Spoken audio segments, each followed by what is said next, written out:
पाकिस्तान और अफगानिस्तान के दरमियान अब बाकायदा तौर पर अफगान बॉर्डर के ऊपर शदीद झड़पें इस वक्त शुरू हो चुकी हैं। पाकिस्तान और अफगानिस्तान के दरमियान बाकायदा तौर पर झड़पों का आगाज़ हो चुका है। पाकिस्तानी अफवाज की जानब से इस वक्त अफगान तालिबान की रजीम गवर्नमेंट को मुंह तोड़ जवाब दिया जा रहा है। इस हवाले से बॉर्डर पर क्या सूरत हाल है, तरीन तफसीलात इस वीडियो में मैं आपके सामने रखूँगा। और साथ ही साथ बलोचिस्तान के अंदर जो इस वक्त पाकिस्तानी सिक्योरिटी फोर्सेस की जानब से BLA के जो दहशतगर्द हैं, इनका कला कमा करने का सिलसिला भी जारी व सारी है। और इसी सूरत हाल के अंदर फील्ड मार्शल सैयद आसम मुनीर, जबकि वज़ीर-ए-आज़म शहबाज शरीफ जो हैं, इनकी कोयटा हंगामी तौर पर ये कोयटा पहुँचे हैं। इस हवाले से भी आपको आगाह करूँगा। और साथ साथ मशरिक़ वुस्ता के अंदर ईरान की जानब से बहरीन के ऊपर जी शदीद जो हमले हैं, इनकी इस वक्त इतलात आ चुकी हैं। इस हवाले से भी आपको तफसीलन आगाह करना है। जल्दी से चैनल को सब्सक्राइब करें, वीडियो को ज़्यादा से ज़्यादा लाइक करें, शेयर करें, एक की बजाय ज़्यादा से ज़्यादा कमेंट्स करें। हो सके तो वीडियो को किसी व्हाट्सएप ग्रुप में भी लाजमी शेयर कीजिएगा। और कमेंट्स में पाकिस्तान जिंदाबाद का नारा आपने लाजमी कमेंट्स करना है, क्योंकि पाकिस्तान है तो हम हैं। नाज़रीन किराम, एक जानब जहाँ अफगानिस्तान और इसके अलावा भारत जो है वो बलूचिस्तान के अंदर शरंगेज़ी से बाज नहीं आ रहे। जैसा कि कल DGISPR लेफ्टिनेंट जनरल अहमद शरीफ चौधरी जो हैं, उन्होंने बाकायदा तौर पर पूरी कौम को आगाह किया कि पाकिस्तानी सिक्योरिटी फोर्सेस की जानब से वहाँ पर मुख्तलिफ औकात के अंदर बेसिकली 3 ऑपरेशन जो थे वो ISPR की जानब से बताए गए, जिनके अंदर 54 के करीब जो दहशतगर्द थे, इनको उड़ाया गया। और साथ ही साथ 42 के करीब जो हमारे जवान थे, जिसके अंदर पुलिस से के एहलकार थे, इसके साथ साथ दीगर जो फोर्सेज हैं, इनसे वाबस्ता जो हमारे जवान थे, इन्होंने जाम शहादत जो है वो नोश फरमाया है। कोयटा इसके अलावा चागी के अंदर इस वक्त भी घुमसान की जंग जो है वो जारी है। और इसी सूरत हाल के अंदर आज ही फील्ड मार्शल सैयद आसम मुनीर जो हैं वो खुद मैदान में आए हैं। और उनका मैदान में आना ये दुश्मन के लिए एक वाज़े तौर पर पैगाम है कि पाकिस्तान चंद टके पर बिकने वाले ये जो शर अंगेज़ हैं, एक तो इनको मुंह तोड़ जवाब देगा। और इनके पीछे जो इनके सहूलतकार हैं, जिनकी डोरें जो है वो बाज़ाब्ता तौर पर जो इनकी डोरें हिला रहे हैं, इनको और इनके सहूलतकारों को इंशाअल्लाह अज़ीम अल्लाह ताला के फजल व करम से निशान इबरत बनाएंगे।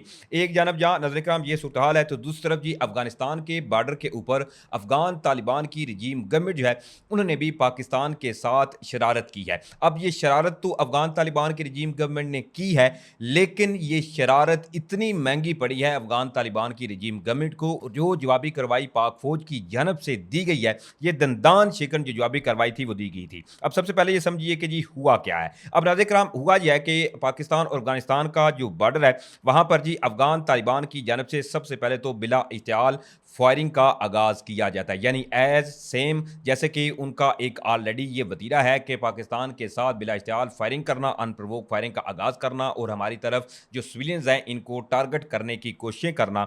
लेकिन इसके ऊपर जी पाकिस्तानी जो सिक्योरिटी फोर्सेज हैं, इनकी जानब से दंदान शिकन जो जवाब है वो दिया गया है। अब बेसिकली दूर बाबा, इसके अलावा स्पिन घर जो है, इसके साथ साथ नंगरहार का जो सेक्टर है, वहाँ पर जी पाकिस्तानी इसके अलावा अफगान तालिबान की रजीम गवर्नमेंट की फोर्सेज जो हैं, इनके दरमियान शदीद फायरिंग का तबादला हुआ। इसके अंदर पाक फौज की जानब से मुंह तोड़ इसके अलावा मौसर जवाबी कार्रवाई की गई, जिसके अंदर अफगान तालिबान की रजीम गवर्नमेंट की जो मुतद्दद चौकियां थी वो पाक फौज ने जी उड़ा के रख दी हैं। नंगरहार के इलाके दूर बाबा, इसके अलावा स्पेन घर में अफगान तालिबान की चौकियों से पाकिस्तानी हदूद में सिविल आबादी को निशाना बनाने की बुज़दिलाना कोशिश की गई। पाकिस्तानी सिक्योरिटी फोर्सेज ने फौरी और भरपूर जवाबी कार्रवाई करते हुए अफगान तालिबान की मुतद्दद चौकियां जो थी, इनको निस्तो नबूद कर दिया है। और बाकायदा तौर पर इसकी वीडियो जो हैं वो भी मंजर-ए-आम पर आई हैं कि पाकिस्तानी अफवाज की जानब से बड़ा एक तो स्विफ्टली रिस्पॉन्स किया गया, और रिस्पॉन्स इतना तगड़ा दिया गया कि अफगान तालिबान की जो रजीम गवर्नमेंट की फोर्सेज हैं वो वहाँ से दुम दबाकर भागने पर मजबूर हुई हैं। ये इस वक्त ताज़ा तरीन सूरत हाल थी अफगान तालिबान को जो पाकिस्तानी सिक्योरिटी फोर्सेज की जानब से जवाब दिया गया है। अब इसके साथ साथ ईरान और अमरीका के हवाले से भी जो सूरत हाल है नाज़रीन किराम, वो भी बड़ी अलार्मिंग है। अमरीका की जानब से भी ईरान के जो शहर है बुशहर, वहाँ पर जी मुख्तलिफ बमबारी की गई। इसके अलावा मैं आपको बता दूं कि ईरान का सूबा गुलिस्तान जो है, वहाँ पर चीन ईरान का एक बेसिकली रेलवे कॉरिडोर था, जिसके ऊपर अमरीकी हमला किया गया और जिसको निशाना बनाया गया है। ईरानी खबरसा एजेंसी के मुताबिक ईरान का जो सूबा है गुलिस्तान, वहां पर जी चीन ईरान रेलवे कॉरिडोर का अहम रेलवे पुल था जिसे अमरीकी हमले में निशाना बनाया गया। खबरसा एजेंसी के मुताबिक गुज़श्ता रात अक ताका खान रेलवे पुल पर रात के अमरीकी ने हमला किया। ये रेलवे रास्ता तुर्कमानिस्तान और काजिकिस्तान के जरिए ईरान को चीन से मिलाता है, जबकि रूस भी ये रेलवे रास्ता 2025 के आखिर से ईरान के लिए कार्गो तरसील के लिए इस्तेमाल कर रहा था। यानी कि डायरेक्टली इसी रूट को जो है वो इसी पुल को टारगेट किया गया है, जो कि चीन भी इस्तेमाल करता था इस रूट को। इसके साथ साथ रूस जो था वो भी इस्तेमाल करता था, क्योंकि चीन और इसके अलावा रूस जो है वो एक तगड़े अलाय जो हैं वो कंसिडर किए जाते हैं ईरान के। इसके अलावा ईरान और अमेरिका की इस कशीदगी के अंदर बारहा अमेरिका की जानब से भी रूस और चीन के ऊपर जो इल्ज़ामात थे कि ईरान की मदद कर रहे हैं, चाहे फिर सैटेलाइट के जरिए हो या अमेरिकी एसेट्स की सैटेलाइट के जरिए निशानदेही करना। अब इसी सूरत हाल के अंदर जी आज दिन दिहाड़े ईरान की जानब से कुछ नए हमले किए गए हैं। सबसे पहले तो ये खबर समझिए कि हुआ क्या है। अब इस हवाले से ये रिपोर्ट मंजरेआम पर यह आ रही है कि Iran has launched ballistic missiles at Muwaffaq Salti airbase Jordan. यानी कि सबसे पहले तो ईरान की जानब से जॉर्डन के अंदर जो मुवाफिक एयरबेस है इसके ऊपर जी बताया जा रहा है कि बैलिस्टिक मिसाइलों के जरिए हमला किया गया है। और इसके अलावा जॉर्डन के अंदर जो सायरन है वो भी एक्टिवेट हुए हैं और जॉर्डन का एयर डिफेंस सिस्टम जो है वो इन मिसाइलों को इंटरसेप्ट करने में लगा हुआ है। ताहम अभी तक इस हवाले से ये कंफर्म नहीं हुआ कि क्या आया ईरान ने जो ये जॉर्डन के ऊपर बैलिस्टिक मिसाइल दागे हैं इसके अंदर कोई नुकसान यहाँ वहाँ पर जो कोलैटरल इसके अलावा दीगर जो इंफ्रास्ट्रक्चर था इसको कोई नुकसान पहुंचा है या नहीं पहुंचा, इसके हवाले तो इतलात सामने नहीं आई।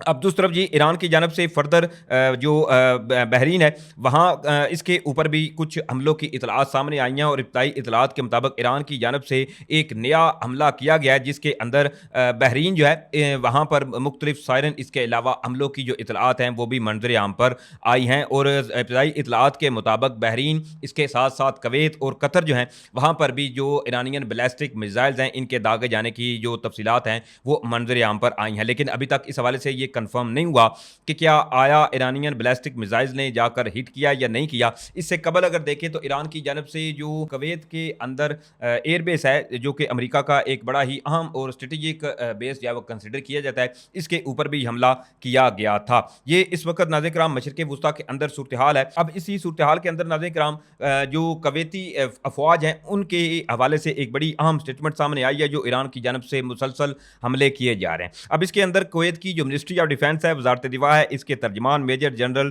सऊद अब्दुल अजीज़ जो हैं इन्होंने इस हवाले से नाज़रीन किराम ये कहा है कि मुसल्लह अफवाज ने जी आज अलाल सुबह को कवैती फ़िज़ाई हदूद में दाखिल होने वाले 3 बैलिस्टिक मिसाइल इसके साथ साथ एक क्रूज़ मिसाइल और 10 ड्रोन जो थे इनका पता लगाया और इन्हें कामयाबी से तबाह कर दिया गया। यानी कि ईरान की जानब से अब कुवैत ये क्लेम कर रहा है कि 3 बैलिस्टिक मिसाइल थे और इसके साथ साथ एक क्रूज़ मिसाइल था और इसके साथ 10 के करीब जो ड्रोन्स हैं वो दागे गए हैं जी ईरान की जानब से। और कुवैत की मिनिस्ट्री ऑफ डिफेंस ये कंफर्म कर रही है कि उन्होंने इन सब को इंटरसेप्ट किया है और किसी किस्म का नुकसान जो है वो नहीं हुआ।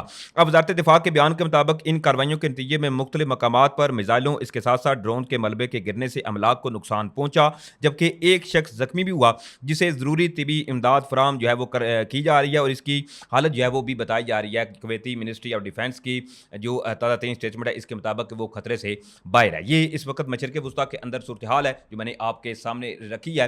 बहरहाल ये डिटेल थी जो आपके सामने रखी। उम्मीद करता हूँ आप लोगों को वीडियो अच्छी लगी होगी। अगर वीडियो अच्छी लगी है तो आपसे दरख्वास्त है कि एक की बजाय ज़्यादा से ज़्यादा कमेंट्स करें, भाई को सपोर्ट करने के लिए चैनल को लाजमी सब्सक्राइब करें। इंशाल्लाह फिर मिलेंगे। पाकिस्तान जिंदाबाद।